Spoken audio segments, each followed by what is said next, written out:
नाज़रीन अस्सलाम वालेकुम। तव्हां ॾिसो पिया STV न्यूज़ ख़बर जो सिलसिलो जारी आहे। आउं तव्हां सां गॾु वली मोहम्मद चाड़ो।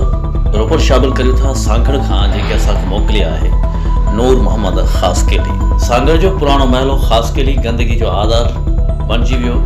मेन बाखोड़ो चोटारियूं रोड जे विच ते ख़तरनाक खॾा हादसे जो सबबु बणिजी सघनि था।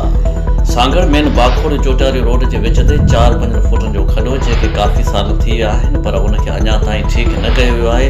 हिन रोड ते ट्रैफ़िक जी इंतिहा हूंदी आहे। केतिरा भेरा हादसा थिया आहिनि। हिन ई रोड तां अवामी नुमाइंदा ज़िले ऑफिसर बि गुज़रनि था, सफ़र कनि पिया पर उन्हनि खे को बि अहसासु कोन्हे। सांगड़ जे सोशल वर्कर्स सांगड़ जे ज़िले इंतज़ामिया खे चिताव ॾिनो आहे त फौरी तौर ते हिन ख़तरनाक खॾे खे दुरुस्त कयो वञे, ॿी सूरत में सख़्तु एहतिजाज कयो वेंदो।